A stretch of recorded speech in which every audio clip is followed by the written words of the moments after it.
இந்த பள்ளிக்கூடத்தில் வந்து இது மாதிரிலாம் பேசக்கூடாது, ஆன்மீகம் பற்றி பேசக்கூடாதுன்றதுக்கு எங்கேயா இருக்கா? ஏதாவது தமிழ்நாடு அரசு சட்டம் இயற்றி இருக்கா, இல்லை கான்ஸ்டிடியூஷனில் இருக்கா அப்படின்னு கேட்குறாரு. ஆர்டிகல் 28 இதை பற்றி தெளிவாக சொல்லியிருக்கிறாங்க. பப்ளிக்லி ஃபண்டட் ஸ்கூல், அரசு செலவில் நடத்தப்படும் பள்ளிக்கூடம், கவர்மெண்ட் செலவில் நடக்குதுன்னா அந்த பள்ளிக்கூடத்தில் ரிலீஜியஸ் ஆக்டிவிட்டி இருக்கக்கூடாது. கடவுள் நம்பிக்கை இல்லைன்னா மத வழிபாடு, இது தொடர்பாக பேசுகிறேன், இது தொடர்பாக செயல்படுறேன் அப்படின்ற பேரில் நிறைய ஐடென்டிட்டியோட நிறைய பேர் வந்துக்கிட்டே இருப்பாங்க. அது சாமியார்களாக இருக்கலாம், இல்லைன்னா ஸ்பிரிச்சுவல் குருவாக இருக்கலாம், இல்லைன்னா வந்து ஸ்பிரிச்சுவல் மோட்டிவேஷ்னல் ஸ்பீக்கராக இருக்கலாம். இது மாதிரி வேறு வேறு பேர் அந்த காலத்திற்கு ஏற்ப எந்த வார்த்தைகள் எல்லாம் வந்து அப்போதைக்கு ட்ரெண்டியாக இருக்கோ, அப்போதைக்கு கேட்சியாக இருக்கோ அதையெல்லாம் எடுத்துப்பாங்க. அவங்களே உருவாக்குன ஒரு வடிவம், அதுதான் கடவுளை நோக்கி போகும் வழி அப்படின்ற மாதிரியாக எடுத்துக்கிட்டு அதை வந்து பல்வேறு எல்லா ரிலிஜனில் இருக்கிறதையுமே அசம்பிள் பண்ணி அக்யூமுலேட் பண்ணி அதிலிருந்து ஒரு வடிவத்தை எடுத்துக்கிட்டு கொண்டு வந்து கூட வந்து அவங்க வந்து இந்த வியாபாரத்தை தொடங்குவாங்க. அதை வைத்து நிறைய பேர் ஏமாத்துறதுக்கு அவங்களுக்கு எளிய வழி. ஏன்னா மக்கள் வந்து கடவுள் அப்படின்னு ஒரு விஷயத்தை நம்ம சொல்லிட்டோம் அப்படின்னாலே அவங்க வந்து மக்கள் ஏற்கனவே வந்து கடவுள் நம்பிக்கை கொண்டவங்க தான் நிறைய பேர், பெரும்பான்மை ஆட்கள் கடவுள் நம்பிக்கை உள்ளவர்கள் அப்படின்றதுனால இது வந்து கடவுள் நம்பிக்கை சார்ந்தது, இது வந்து கடவுளை அடையும் வழி அப்படின்னு எவனாவது எதையாவது கொண்டு வந்து கொடுத்தாங்கன்னா அதை வந்து நம்பி ஏமாறும் மக்கள் வந்து இங்கே நிறைய பேர் இருக்கிறாங்க. அதனால் இதுதான் வந்து ஒரு மார்க்கெட். இந்த இடத்த பயன்படுத்திக்கிட்டு முன்னாடியே சொன்ன மாதிரி அப்போதைக்கு அப்போ காலத்திற்கு ஏற்றாற் போல் நிறைய பேர் வந்து நிறைய வடிவத்தில் வந்து மக்களை ஏமாற்றி கொண்டே இருப்பார்கள். அது மாதிரி இப்போ ஒரு ஆள் வந்திருக்காரு, சரி என்னத்தையோ ஏமாற்றிட்டு போட்டோம், கடவுள் பேரை சொல்லி சம்பாதிக்கிறாங்களா, அதுதான் வந்து இப்போ இன்றைக்கி தேதிக்கு நிறைய பேர் பண்ணிக்கிட்டு இருக்கிறாங்க, பண்ணிட்டு போட்டோம், அது மாதிரி இவரையும் வந்து கடந்து போயிடலாமா அப்படின்னு பார்த்தா இந்த கேரக்டர் பேசுகிறது அப்படி கடந்து போகிற விஷயமாக இல்லை.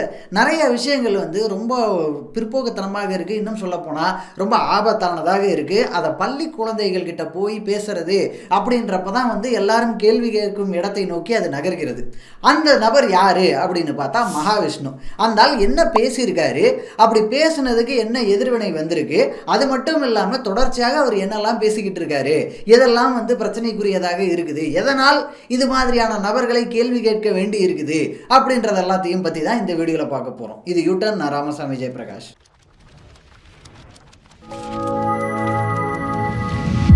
மகாவிஷ்ணு அப்படின்னு ஒரு நபர், மகாவிஷ்ணுனா அந்த கடவுள் மகாவிஷ்ணு அவர் கிடையாது, இவர் வந்து அந்த பெயரை வைத்திருக்கும் இங்கே இருக்கிற ஆள் தான், உள்ளூர் ஆள் தான். மகாவிஷ்ணு அப்படின்னு பேர். அவர் வந்து என்னென்னா இதுக்கு முன்னாடி ஸ்டாண்டப் கமெடியனாக இருந்தார். ஸ்டாண்டப் கமெடியனாக இருந்துட்டு அப்புறம் அந்த இது செட் ஆகலைன்ட்டு சினிமா எடுக்க போனார். சினிமா எடுக்கிறதும் செட் ஆகலை அப்படின்னு சொல்லிட்டு அதிலிருந்து வந்து இப்போது ஆன்மீக குருவாயிட்டார். அவர் வந்து தொடர்ச்சியாக ஆன்மீக சொற்பொழிவு, சத் சங்கம் நடத்துகிறேன் இப்படின்னெல்லாம் வந்து இதுதான் அவரோட வியாபாரம், இதுதான் அவரோட தொழில். இப்போ வந்து அதை பண்ணிக்கிட்டு இருக்கிறாரு, நல்லா நடக்குது. இப்போ மெல்போர்னில் வந்து நிலம் வாங்கி அங்கே வந்து ஆசிரமம் கட்டுற அளவுக்கு வந்து ஓரளவுக்கு நல்லாவே போய்கிட்டு இருக்குன்னு வச்சுக்கோங்களேன். இன்னும் அடுத்து வந்து இப்போ ஏற்கனவே ஒருத்தர் இருக்கிறாரு, வெள்ளையங்கிரி மலைக்கு அடிவாரத்தில் வந்து நிலத்தை எல்லாம் வளைச்சி போட்டுட்டு அங்கே வந்து ஒரு பெரிய ஒரு மடம் கட்டியிருக்காரு இல்லையா, அது மாதிரி அவருக்கு காம்படிஷனாக வரக்கூடும், அந்த அளவுக்கு பெருசாக கூட வரலாம் வரும் காலங்களில். அந்த மாதிரி ஒரு பயணத்தை நோக்கி போய்கொண்டு இருக்கும் ஒரு நபர் தான் இந்த மகாவிஷ்ணு. இந்த கேரக்டர் வந்து இவர் என்ன பண்றாரு அப்படின்னா ஒரு பள்ளிக்கூடத்துக்கு போறாரு. சென்னையில் அசோக் நகரில் இருக்கிற ஒரு பள்ளிக்கூடத்துக்கு போறார். அந்த பள்ளிக்கூடத்தில் வந்து ஒரு பெரிய வரவேற்பெல்லாம் கொடுத்து தான் அவரை தான் அந்த பள்ளிக்கூடத்து ஆட்கள் தான் வந்து வர வைக்கிறாங்க. அங்கே போயிட்டு வந்து பேசுறாரு. என்ன பேசுறாரு அப்படின்னா, இங்கே வந்து நிறைய பேர் வந்து கை கால் இல்லாமல் இருக்கிறாங்க, இப்படி இருக்கிறாங்க, ஏழையாக இருக்கிறாங்க, பணக்காரனாக இருக்கிறாங்க, பல்வேறு விதமாக இருக்கிறாங்க இல்லையா. இது மாதிரி இருக்கிறது எல்லாமே போன ஜென்மத்தில் பண்ண பாவம் தான் அப்படின்னு ஒரு விஷயத்த சொல்கிறாரு. சரி, இது இந்த இடத்துல ஒரே ஒரு இடத்துல இந்த பள்ளிக்கூடத்தில் சென்னையில் அசோக் நகரில் உள்ள ஒரு பள்ளிக்கூடத்தில் அன்று ஒரு நாள் இவர் இந்த தகவலை தவறாக பேசிவிட்டார். ஏதோ தெரியாமல் ஒரு நாள் சொல்லிட்டாருங்க அப்படின்ற மாதிரியான தகவலா அது அப்படின்னு பார்த்தா அப்படி கிடையாது. அந்த மாதிரி கருத்து கிடையாது. அது அவர் வந்து தொடர்ச்சியாக எல்லா இடத்துலையும் போயிட்டு இதே விஷயத்தை தான் மறுபடியும் மறுபடியும் மறுபடியும் வேறு வேறு வார்த்தைகளில் பேசிக்கிட்டே இருக்கிறாரு. இவர் பேசுகிற நிறைய வீடியோஸ் நம்ம எடுத்து பார்த்தோம். அப்படி பார்த்த எல்லா வீடியோஸ்லையுமே காமனாக இருக்கிற தீம் என்ன அப்படின்னா, எல்லாமே நீங்கள் இன்னைக்கு என்னெல்லாம் கஷ்டம் அனுபவிக்கிறீங்களோ இது எல்லாமே வந்து போன ஜென்மத்தில் நீங்கள் பண்ண பாவத்தினால தான் அப்படின்னு சொல்லி. இப்போது சமூகத்தில் ஒரு விஷயம் இருக்குது. அது என்னென்னா, நம்ம வந்து இங்கே நிறைய ஏற்றத்தாழ்வுகள் இருக்குது, நிறைய பிரச்சனைகள் இருக்குது. அந்த ஏற்றத்தாழ்வு அப்படின்றது வந்து ஜாதிய ரீதியாக இருக்கலாம், பொருளாதார ரீதியாக இருக்கலாம், இல்லை மொழி ரீதியாக இருக்கலாம், இல்லை இன்னும் சில இடங்களில் இன்னும் பெரிய பிரச்சனை அப்படின்னு பார்த்தோம்னா நம்மளோட ரேஷியல் ஐடென்டிட்டியோ இல்லைன்னா கண்ட்ரி ஆஃப் ஆரிஜினை பொறுத்தோ கூட வந்து இங்கே நிறைய பிரச்சனைகள் இருக்கலாம். அது இடத்தை பொறுத்து, நாட்டை பொறுத்து, சூழ்நிலையை பொறுத்து இது வந்து மாறிக்கிட்டே இருக்கும். அது மாதிரி தொடர்ச்சியாக இங்கே வந்து பிரச்சனைகள் இருக்கும் உலகம் இது. இப்போ இந்த மாதிரி பிரச்சனைகள் இருக்கும் உலகத்தில் திட்டமிட்டு அந்த நிலை அப்படியே தொடரணும், அதை வந்து அப்படியே மெயின்டைன் பண்ணிக்கணும், ஸ்டேட்டஸ் கோவை மெயின்டைன் பண்ணணும். அதாவது மேலே இருக்கிறவன் மேலேயே இருக்கணும், கீழே இருக்கிறவன் கீழேயே இருக்கணும் அப்படின்ற ஒரு ஐடியாவோட, அப்படின்ற மைண்ட் செட்டோட தொடர்ச்சியாக இங்கே வேலை செய்கிறதுக்கு ஆட்கள் இருந்துக்கிட்டே இருக்காங்க. அதிகாரத்தில் இருப்பவர்கள் தன்னுடைய அதிகாரத்தை விட தயாராகவே இல்லை. அதை வந்து இன்னொருத்தனை காலில் போட்டு மிதிப்பதன் மூலமாக மட்டுமே நான் மேலே இருக்க முடியும், நான் மேலே இருப்பதற்காகவே இன்னொருத்தனை காலில் போட்டு மிதிப்பேன் அப்படின்றதெல்லாம் ரொம்ப தெளிவாக ரொம்ப நிறைய பேர் வந்து வேலை பார்த்துக்கிட்டு இருக்கிறாங்க. அது ஜாதியாகவோ முன்னாடி சொன்ன எல்லா ஃபேக்டர்ஸுமே வரும், ஜாதியோ இல்லை பொருளாதார ரீதியாகவோ எல்லாமே வரும் அப்படின்னு வச்சுக்கோங்களேன். இப்போது இதில் வந்து கிரிட்டிக்கல் ரேஸ் தியரி அப்படின்னு ஒரு விஷயம் இருக்குது. கிரிட்டிக்கல் ரேஸ் தியரி அப்படின்னு அமெரிக்காவில் தொடர்ச்சியாக பிரச்சனைக்குள்ளான விஷயமா இருக்குது. அதை பாடத்திட்டத்தில் வைக்கலாமா, பாடத்திட்டத்தில் வைக்கக்கூடாதா அப்படின்றதுல நிறைய விவாதங்கள் எல்லாம் இருக்குது. எப்படி கிரிட்டிக்கல் ரேஸ் தியரினா என்ன, அதை ஏன் பாடத்தில் வைக்கலாமா வேணாமான்றதுல அவ்வளோ பிரச்சனை ஆகுது அப்படின்றத ஒரு வாட்டி பார்ப்போம். இப்போ கிரிட்டிக்கல் ரேஸ் தியரின்றது வந்து இப்போ நமக்கு முன்னாடி பேசின விஷயங்கள் தான். ரேஷியல் ஐடென்டிட்டியை வச்சு, ஒருத்தரோட ரேஷியல் ப்ரொஃபைலை வச்சு தொடர்ச்சியாக சிஸ்டமேட்டிக்காக அவங்க வந்து சப்ரஸ் செய்யப்படுறாங்க. இன்னும் சில பேர் வந்து சிஸ்டமேட்டிக்காக தொடர்ச்சியாக அப்ரஸர்ஸாகவே தன்னுடைய நிலையை தக்க வச்சுக்கிறாங்க. அதனால் ஒருத்தரோட எஜுகேஷ்னல் அவுட்கமோ இல்லைன்னா வந்து ஃபைனான்ஷியல் அவுட்கமோ இது எல்லாமே வந்து அவங்களோட இந்த சொசைட்டி எப்படி இயங்குது அப்படின்றதன் அடிப்படையிலாகவும் அது வந்து இருக்குது. அதுவுமே ஒரு முக்கியமான ஃபேக்டராக இருக்குது அப்படின்னு சொல்கிறது, அதை வந்து கிரிட்டிக்கலி வந்து எடுத்து பேசுவது அப்படின்றது தான் இந்த கிரிட்டிக்கல் ரேஸ் தியரி. அதை வந்து ரொம்ப ப்ராக்டிக்கலாக அணுகுவது. ஆமாங்க, இங்கே பிரச்சனை இருக்குதுங்க, இதெல்லாம் பிரச்சனை தாங்க அப்படின்னு சொல்கிறது இந்த தியரியோட முக்கியமான அம்சம். இதை வந்து பள்ளிக்கூடத்தில் வைக்கக்கூடாது அப்படின்னு அங்கே வந்து கேட்குறதுக்கு ஆட்கள் இருக்கிறாங்க. அங்கே கேட்கும் ஆட்கள் யார் அப்படின்னா, அங்கே இருக்கும் ஒயிட் சுப்ரீமசிஸ்ட், இங்கே ஜாதி வெறியர்கள் எல்லாம் இருக்கிற மாதிரி அங்கே நிறவெறியர்கள் இருக்கிறாங்க. அந்த நிறவெறியர்கள் வந்து என்ன பண்ணுவாங்க அப்படின்னா, நான் மேலே அப்படின்னு சொல்லும் ஆட்கள் எனக்கு கீழே தான் ஆஃப்ரிக்கன் அமெரிக்கன்ஸோ அல்லது ஏஷியன் அமெரிக்கன்ஸோ இந்தியன் அமெரிக்கன்ஸோ இல்லை வேறு யாராக இருந்தாலும் சரி, இப்போ மற்ற நாட்டு ஆட்கள் எல்லாம் இந்த நாட்டுக்குள்ளே வரவே கூடாது, இந்த நாட்டுக்கு வந்து அப்படியே வந்துட்டாலும் அவங்க ஆட்சிக்கு வரவே கூடாது, ஆட்சி அதிகாரத்தில் வந்து நாங்கள் மட்டும்தான் இருக்க வேண்டும், வாழ்கிறது எவன் வேணால் வாழ்ந்துக்க, ஆள்வது நாங்களாகத்தான் இருக்கும், இப்படின்னெல்லாம் பேசுகிறதுக்கு அங்கே ஒரு குரூப் இருக்குது. அவங்க தான் இந்த வேலையெல்லாம் வந்து பண்ணிக்கிட்டு இருக்கிறாங்க, எதிர்க்கிறாங்க. ஸோ இது வந்து உலகளாவிய பிரச்சனை. எல்லா இடத்துலையுமே இதற்கான பேரலல் எக்ஸாம்பிள்ஸை நம்ம கொடுத்துக்கிட்டே இருக்க முடியும். அது மாதிரி தான் இந்தியாவிலையும் தொடர்ச்சியாக ஒரு சிக்கல் இருக்குது. ஜாதிய ரீதியாக முக்கியமான பிரச்சனைனா ஜாதி. அஃப்கோர்ஸ் மதமும் ஒரு பிரச்சனையாக இருக்குது. இப்போ இது மாதிரி இருக்கும் சூழ்நிலையில் ஒரு ஆள் வந்து இங்கே வந்து உங்களுக்கு இருக்கிற பிரச்சனை எல்லாத்துக்கும் காரணம் போன ஜென்மத்தில் நீங்கள் பண்ண பாவம் தான் அப்படின்னு சொல்கிறான்னா அது வந்து எவ்வளவு பெரிய அநியாயம், எவ்வளவு பெரிய மோசடி. ஏன்னா இங்கே வந்து ஒருத்தனை தொடர்ச்சியாக சப்ரஷன், ஜென்ரேஷன் ஆஃப்டர் ஜென்ரேஷனாக சப்ரஸ் பண்ணி எந்த உரிமைகளும் இல்லாமல் நில உரிமை மறுக்கப்பட்டு, கல்வி உரிமை மறுக்கப்பட்டு, சமூகத்தில் சமமான அந்தஸ்து மறுக்கப்பட்டு, இது மாதிரியாக தொடர்ச்சியாக பல்வேறு சமூகங்கள் இருக்குது. இப்போ பெண்கள்னு எடுத்துக்கிட்டால் கூட பெண்களுக்கு வந்து சொத்தில் உரிமை, சம உரிமை கூட இல்லாமல் இருந்தது. சொத்தில் உரிமையே இல்லை, அப்புறம் சொத்தில் சம உரிமை இல்லை. இது மாதிரியாகலாம் பல்வேறு காலகட்டங்கள் இருந்து ஓட்டுரிமை இல்லாமல் இருந்து எல்லாத்தையும் கடந்து தான் வந்து இன்றைக்கி இருக்கிற நிலையை நம்ம எட்டியிருக்கோம். அதனால் இப்போ இன்றைக்கி வந்து நம்ம அளவுகோல் அப்படின்னு எடுத்து பார்த்துக்கிட்டா இன்றைக்கி வந்து ஆண்களுக்கு இணையாக எல்லா இடத்துலையும் பெண்கள் வந்து விட்டார்களான்னு பார்த்தா கிடையாது. அப்படி இருக்கிறப்ப அங்கேயுமே வந்து இந்த டிஸ்கிரிமினேஷனோ இல்லை இந்த ஏற்றத்தாழ்வுகளால் ஏற்படும் விளைவுகள் வந்து இருந்துக்கிட்டே இருக்குது.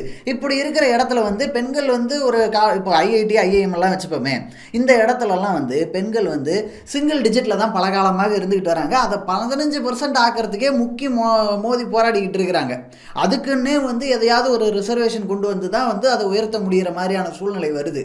ஸோ இப்போ அப்படி இருக்கிறப்ப வந்து பெண்கள் வந்து ஐஐடிலையோ ஐஐஎம்லையோ நுழைய முடியாததற்கு காரணம் என்ன அப்படின்னு பார்த்தா அதில் வந்து இவங்க கொண்டு வந்திருக்கிற ஸ்டாண்டர்டைஸ்டு டெஸ்ட்டு, இங்கே இருக்கிற சமூக அமைப்பு, இங்கே இருக்கிற ஒரு கலாச்சாரம்ன்ற பேரில் எப்படி பெண்களை வந்து பார்க்குறாங்க அப்படின்ற மாதிரி என்ன.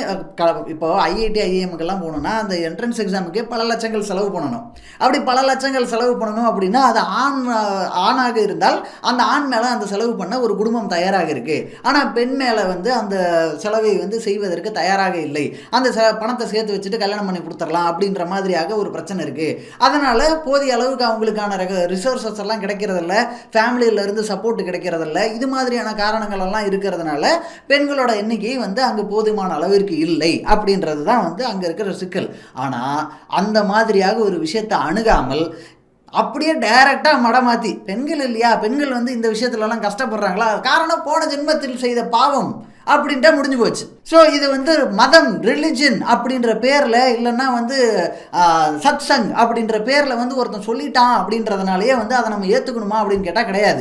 அது வந்து கண்டிப்பாக புறம் தள்ள வேண்டியது. இன்னும் சொல்ல போனால் அது முன்னாடியே சொன்ன மாதிரி அது மிகப்பெரிய மோசடி. இங்கே இருக்கிற ஸ்டேட்டஸ் கோ மெயின்டைன் பண்ணுறதுக்கு அதுவும் ஒரு வழி.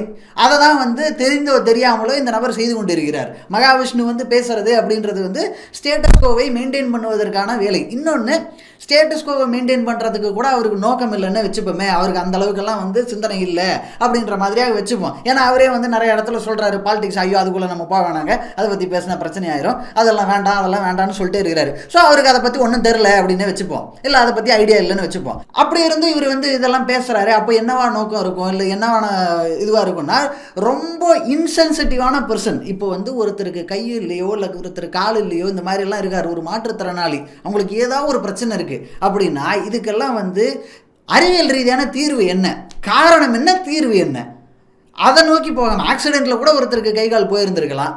இப்போ அது மாதிரி பிறப்பிலே இருந்திருக்கலாம். ஏதோ ஒரு காரணத்தினால ஒருத்தருக்கு ஒரு குறைபாடு வந்துருச்சு அப்படின்னா, மாற்றுத்திறனாளியாக இருந்து விட்டார்கள்னா இப்போ அவங்களை வந்து சமூகத்தில் சமமாக நடத்துவதற்கு எந்த இடத்துலையும் அவங்களுக்கு ஒரு ஏற்றத்தாழ்வு வந்துடக்கூடாது, எந்த வாய்ப்புகளும் மறுக்கப்பட்டு விடக்கூடாது அப்படின்ற ஒரு எண்ணத்தில் ஒருத்தன் சிந்திக்கிறான் அப்படின்னா அது வந்து ஒரு சிறந்த சிந்தனை. ஆனால் அங்கே போயிட்டு இது வந்து இதுக்கெல்லாம் காரணம் போன ஜென்மத்து பாவம் தான் அப்படின்னு எல்லாம் பேசுனா எவ்வளவு இன்சென்சிட்டிவான பேச்சு. இப்போது ஹிட்லர் வந்து ஒரு எண்ணத்தை கொண்டு இருந்தார். என்ன எண்ணம் அப்படின்னா, யாருக்கெல்லாம் இந்த மாதிரியான பிரச்சனைகள் எல்லாம் இருக்குதோ இவங்கெல்லாம் வந்து அன்ஃபிட்டு, இவங்கெல்லாம் வந்து இந்த உலகத்திற்கு பாரமாக இருக்கிறார்கள் அப்படின்னு சொல்லி ஹிட்லர் வந்து பல பேரை கொன்னுட்டான்.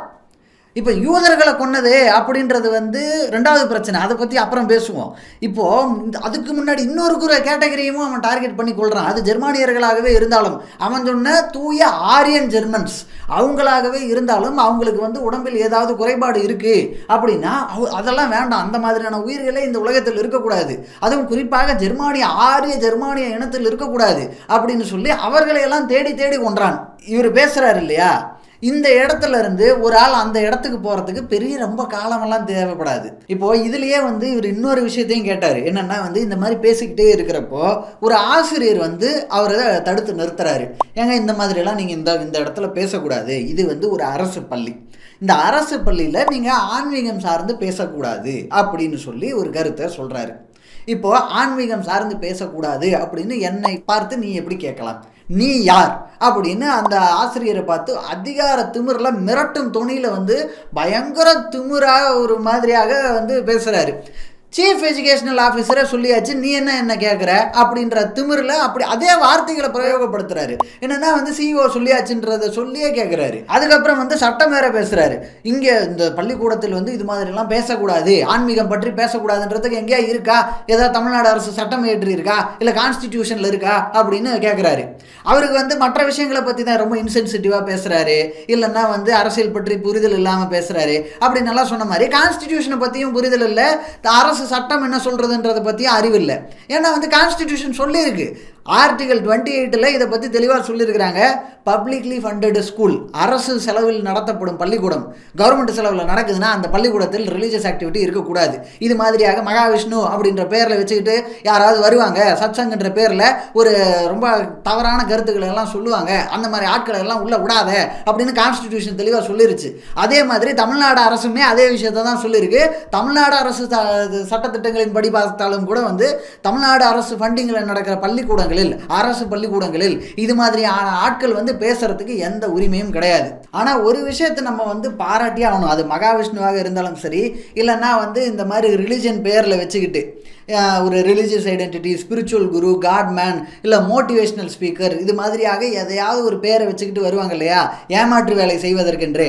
அது மாதிரியாக இருக்கும் நபர்கள் எல்லாருக்கிட்டையுமே ரொம்ப ஒரு முக்கியமான குவாலிட்டி இருக்கும்.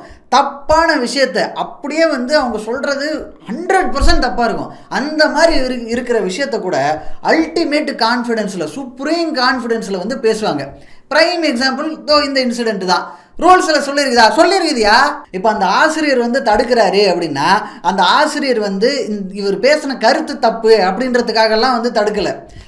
ரொம்ப தப்பான கருத்து, ரொம்ப இன்சென்சிட்டிவான கருத்து, அறிவியலுக்கு பொருந்தாத ஒரு கருத்து, அதை நம்ம சொல்லிட்டோம், அதனால் பள்ளிக்கூடத்தில் இருக்கும் ஒரு ஆசிரியர் நம்மளை திருத்துறாரு அப்படின்னு எல்லாம் எடுத்துக்க மாட்டார்.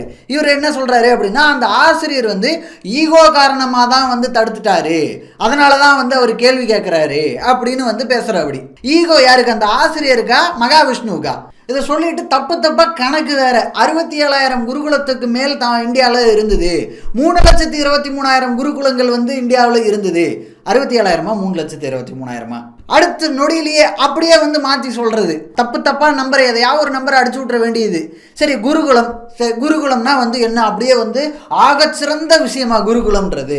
குருகுலம்ல யாரெல்லாம் போக முடியும், யாரெல்லாம் போக முடியாது? அதில் பிரச்சனை இருக்குல்ல. எல்லாருக்கும் சமமானதாக குருகுல கல்வி இருந்ததா? குருகுலத்தில் ஒரு சாரார் தான் போக முடியும், இந்த சாரார் தான் போக முடியும் அப்படின்னு தானே இருந்தது. அனைத்து ஜாதிகளும் பிராமணன், சத்திரியன், வைசியன், சூத்ரன் அப்படின்னு 4ஆக பிரிச்சுட்டாங்க. இந்த மக்களை இந்த மாதிரி 4ஆக பிரிச்சுட்டு அந்த 4 கேட்டகரியிலையும் வரலைன்னு சொல்லி பஞ்சமர்கள்னு இன்னொரு அவுட்காஸ்டாக ஒரு கம்யூனிட்டி மக்களையும் உட்கார வச்சாச்சு. ஆக மொத்தம் 5 கேட்டகரி. இந்த 5 கேட்டகரியை சேர்ந்த ஆட்கள் எல்லாருக்குமே பொதுவாக சமூகத்தில் சம உரிமை இருந்ததா அப்படின்னு பார்த்தா சமூகத்தில் சம உரிமை கிடையாது. ஒரே தப்பு யார் பண்ணுறாங்கன்றதை பொறுத்து அதற்கேற்ற மாதிரியாக தண்டனை மாறும். அதை சொல்கிறதுக்குன்னே ஒரு புக்கு எழுதி வச்சிருக்கிறாங்க. எப்படி சமமற்ற ஒரு நீதியை வழங்குவது அப்படின்றதுக்காகவே எழுதப்பட்ட புத்தகம் தான் மனு தர்ம சாஸ்திரம். அதில் இது முழுக்க பேசுனது இதையெல்லாம் தான். சரி, சமூகத்தில் தான் அந்த மாதிரி குருகுலம், கல்வி சொல்லி தர்ற இடம் அப்படின்ற இடத்துல எல்லாருக்கும் அனுமதி இருந்ததா அப்படின்னு பார்த்தா அங்கேயுமே எல்லாருக்கும் எல்லாம் அனுமதி இல்லையே. அங்கேயுமே பிராமணர்களுக்கு மட்டும் அனுமதி அப்படின்ற மாதிரி தானே இருந்தது. இது ஏன் ப்ரீ இண்டிபெண்டன்ஸ் ஏரா வரைக்குமே அந்த பிரச்சனை இருந்ததே. இன்னைக்கு இருக்கிற கல்வி முறை வந்ததுக்கு அப்புறம் தானே எல்லாருக்கும் கல்வின்றது சாத்தியமாகுது. எந்த விதமான வேற்றுமை பாகுபாடு காட்டியும் ஒருத்தரை நீக்கி வைத்து விடக்கூடாது, ஒருத்தருக்கு கல்வி மறுத்து விடக்கூடாது அப்படின்னு சொல்லி சட்டங்களெல்லாம் வந்ததுனால, நவீன கல்வி முறை வந்ததுனால தானே எல்லாருக்கும் கல்வியை போய் சேர்ந்துருக்கு. குருகுலம் கல்வி முறை என்னமோ பெரிய கல்வி முறை மாதிரி அதை ஒரு விஷயம்னு ஒரு ஆள் பேசுறாரு. அதை பிரிட்டிஷ் தான் அழிச்சிட்டாருன்னு கோபம் வேற. அந்த விஷயத்தை பிரிட்டிஷ் தான் அழிச்சாருன்னா அந்த ஒரு விஷயத்துக்கு பிரிட்டிஷ்காரனுக்கு நன்றி சொல்லலாம். மற்ற விஷயத்துல விமர்சிச்சுக்கலாம், அதெல்லாம் அப்புறம் பேசிப்போம். ஆனா இந்த விஷயம், குருகுல கல்வி முறையை பிரிட்டிஷ்காரன் தான் ஒழித்தான் என்றால் அந்த ஒரு விஷயத்துக்கு மட்டும் அவனுக்கு 1000 நன்றி சொல்லலாம். ஏன்னா அந்த அளவுக்கு அநியாயமான ஒரு விஷயம்தான் குருகுல கல்வி முறை. அது போயிடுச்சுன்னு மகாவிஷ்ணுவுக்கு வருத்தம். இப்போ அதுதான் முன்னாடியே சொன்ன மாதிரி, நான் முன்னாடி இந்த ஏற்றத்தாழ்வுகள், ஸ்டேட்டஸ்கோ இந்த மாதிரி எல்லாம் மெயின்டைன் பண்ணுறதுக்குன்னே சில பேரோட எண்ணங்கள் எல்லாம் இருக்கும் அப்படின்னு எல்லாம் சொன்னல.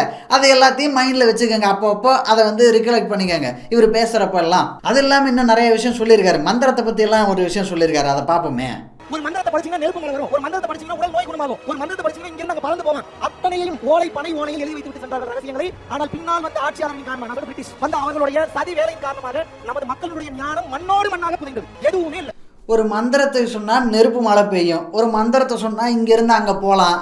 இதெல்லாம் அறிவுக்கு பொருந்துற மாதிரி ஏதாவது இருக்குதா?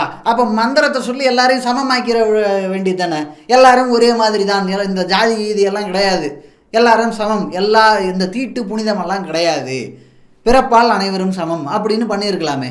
இந்த மந்திரங்கள் அதுக்கெல்லாம் பயன்படாது. நெருப்பு மழை வர்றதுக்கு பயன்படுமா? எங்கே ஏதாவது ஒரு இடத்துல அறிவியல் ஆதாரம் உண்டா நெருப்பு மழை வந்தது அப்படின்னு சொல்லி? இந்த ஓலைச்சுவடி அப்படின்ற மேட்ரு மாதிரி ரொம்ப அப்யூஸ் பண்ணப்பட்ட கதை எதுவுமே கிடையாது. என்னென்னா வந்து இப்போ ஒரு ராப்டர் என்ஜின் தயாரிச்சிட்டாங்க. ஸ்பேஸ் எக்ஸில் வந்து ஒரு ராப்டர் என்ஜின் ஒன்று வந்திருக்குது. அதை வச்சு தான் வந்து நம்ம மார்ஸுக்கு போகிறத வந்து சாத்தியப்படுத்துவதற்கான முக்கியமான விஷயம் இந்த ராப்டர் என்ஜின் தான் அப்படின்னு ஒரு கதை சொல்கிறாங்க. அப்படின்னு கதை சொன்ன உடனே நம்ம ஆட்கள் வந்து இது என்ன பிரமாதம், இதையெல்லாம் வந்து முன்னோர்கள் அப்போவே ஓலைச்சுவடியில் எழுதி வச்சுட்டாங்க, வெள்ளைக்காரன் வந்து எல்லாத்தையும் கொண்டு போனதுனால தான் அங்கெல்லாம் போயிடுச்சு, எல்லாம் அங்கே வந்து ரிசர்ச் லேபே வச்சு நம்மளோட ஓலைச்சுவடிகள் எல்லாம் பார்த்து அதில் இருக்கிற விஷயங்களை தான் இந்த டெக்னாலஜியாக பண்ணிக்கிட்டு இருக்கிறாங்க, ஜெர்மன் டெக்னாலஜின்னு இவங்க பண்ணுறது எல்லாமே அப்படி வர்றது தான், இது எல்லாத்தையும் முன்னோர்கள் செஞ்சு முடிச்சுட்டாங்க, ஓலைச்சுவடியில் எழுதி வச்சுட்டாங்க அப்படின்னு வந்து ஒரு எனக்கு விவரம் தெரிஞ்ச காலத்திலிருந்து அன்னன்ன காலகட்டத்தில் வர்ற ஒவ்வொரு அறிவியல் அட்வான்ஸ்மெண்ட்ஸ் வரும்போதும் அதுக்கு வந்து இந்த ஓலைச்சுவடிய கதையை பேசுவாங்க. அது மாதிரி தான் இதுவும். இந்த ஓலைச்சுவடின்றது வந்து அறுத பழசான கதை, எல்லாம் போட்டு எல்லாத்துக்கும் சொல்கிறது. இப்போ நானும் சொல்கிறேனே, இப்போ ஓலைச்சுவடியில் வந்து முன்னாடியெல்லாம் வந்து சித்தர்கள் எழுதி வைத்திருக்கிறார்கள். என்னென்னு தெரியுமா எழுதி வைத்திருக்கிறாங்க? சூரியனை வந்து மந்திரம் சொன்னால் சூரியனே வந்து ஜில்லுன்னு ஆயிடும், பனி பாறை ஆயிடும். அது என்ன இப்போ நெருப்பு பந்தாக இருக்குது இல்லை, மந்திரம் சொன்னால் சித்தர்களால் இது முடிஞ்சுது. என்னன்னா சூரியனே பனிக்கட்டி ஆகிடுவாங்க. இல்லைன்னு சொன்னீங்கன்னா நீ தமிழன விரோதி, இந்து விரோதி, சித்தர்களின் விரோதி, எல்லாத்தையும் வந்து அப்படியே அறிவியல் கொண்டு நீங்கள் பார்த்துட முடியாது. இன்றைக்கி இருக்கிற நவீன அறிவியலால் கொஞ்சம் விஷயங்களை தான் பார்க்க முடியும். நான் சொல்கிற விஷயமெல்லாம் வந்து அறிவியலுக்கும் அப்பாற்பட்டது. இன்றைய அறிவியல் அந்த அளவிற்கு கூட வரவில்லை. அந்த அளவுக்கு வரணும் அப்படின்னா உங்களுக்கு மெய்யியல் கோட்பாடு தெரிஞ்சிருக்கணும், அதற்குன்னு நிறைய சாதனங்கள் பண்ணணும், அதற்குன்னு நிறைய வந்து தவங்கள் பண்ணணும், பல வருஷம் உழைச்சாதான் நான் சொல்கிறத புரிஞ்சுக்கவே உங்களால் முடியும்.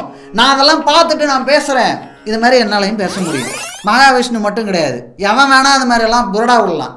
ஏதாவது ஒரு கேள்வி கேட்டுட்டாலே உடனே வந்து திருமூலர் போய் சொல்லுவாரா, அகத்தியர் போய் சொல்லுவாரா, மாணிக்க வாசகர் போய் சொல்லுவாரா அப்படின்னெல்லாம் வந்து எதையாவது ஒரு அத்தாரிட்டி, ஹிஸ்ட்ரியில் இருந்த ஏதாவது ஒரு அத்தாரிட்டேட்டிவ் ஃபிகரை எடுத்துகிட்டு வந்து அவங்களே சொல்லிட்டாங்க அப்படின்னா இது உண்மையாக தான் இருக்கும். இது மாதிரி ஒரு அபத்தமான கருத்து எதுவுமே கிடையாது. இப்போ வந்து நியூட்டன் வந்து ஒரு கிராவிட்டிக்கான ஒரு லாவை சொல்கிறாரு, லா ஆஃப் கிராவிட்டின்னு நியூட்டன் ஒரு விஷயத்த சொல்கிறாரு.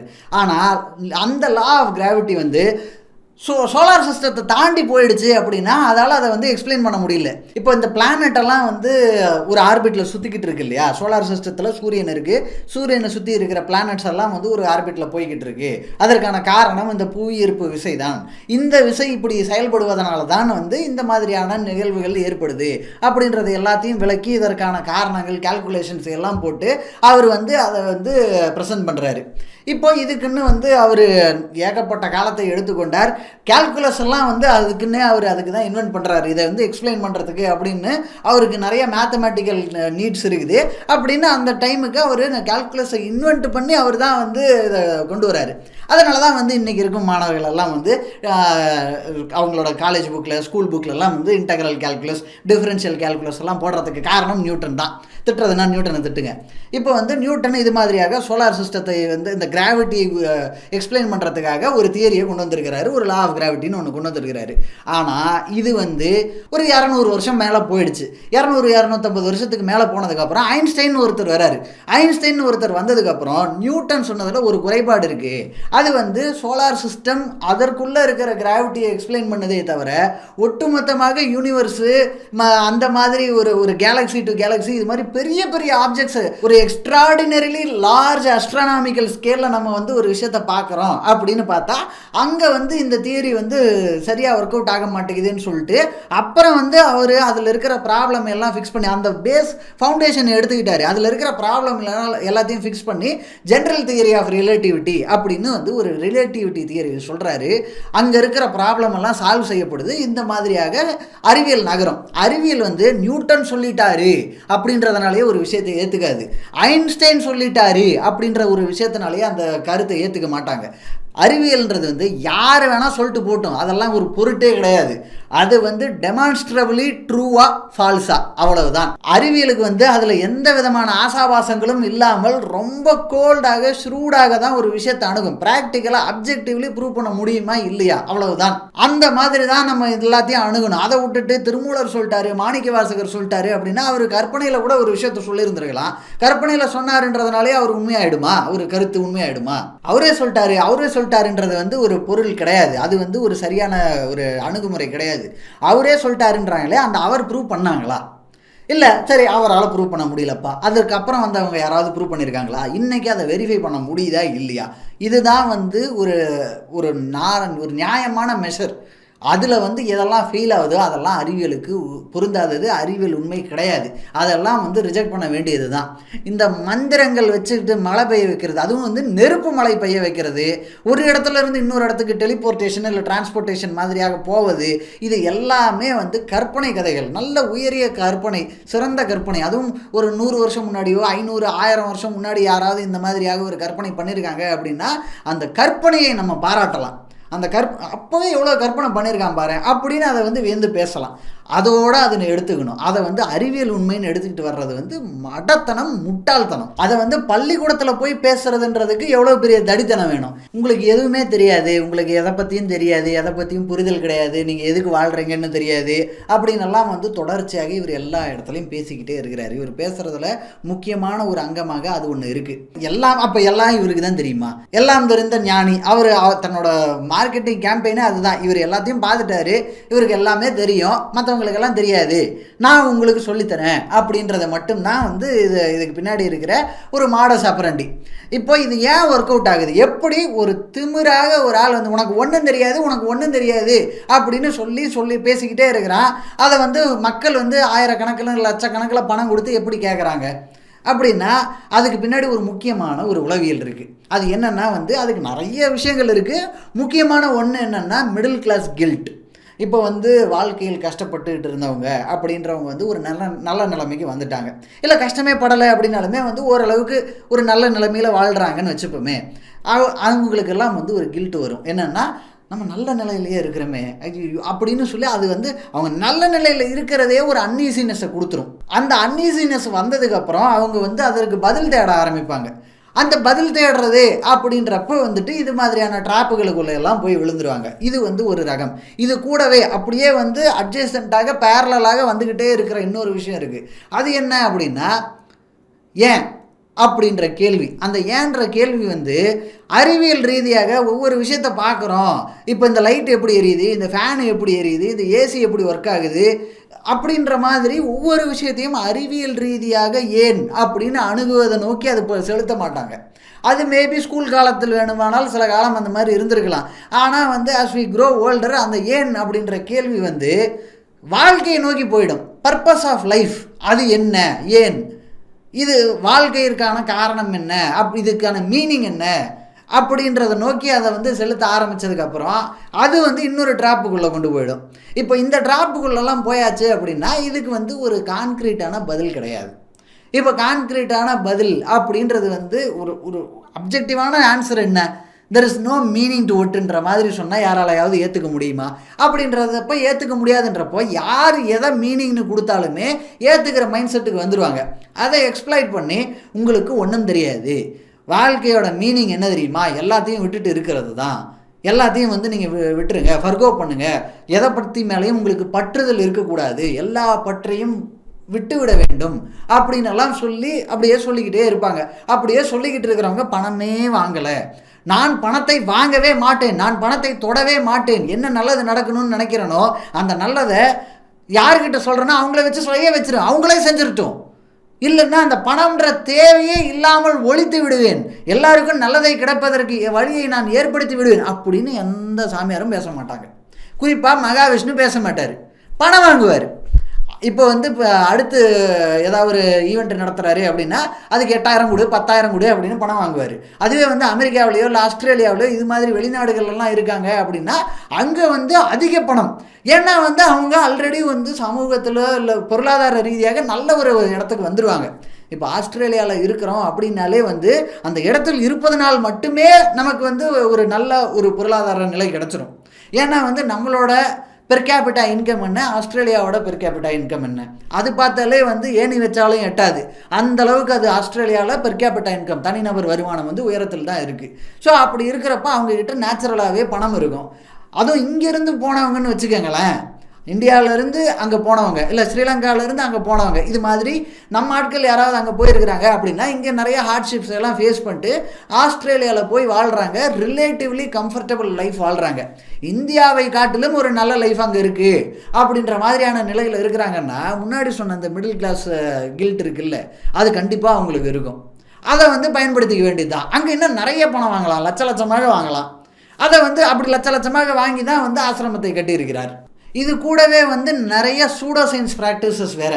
என்னென்னா வந்து இந்த மருந்தை சாப்பிடுங்க, இந்த மருந்து வந்து உங்களுக்கு இந்த பவரை கொடுத்து விடும், இந்த விஷயத்தை கொடுத்துரும், வைர தேகத்தை கொடுத்து விடும், அதனால் இதுக்கு பேர் வைர தேகி. வைரம் பாஞ்ச கட்டன்றாங்கல்ல, அந்த மாதிரியான உடம்பை உங்களுக்கு கொடுத்து விடும், வைர தேகியை எடுத்துக்கொள்ளுங்கள்.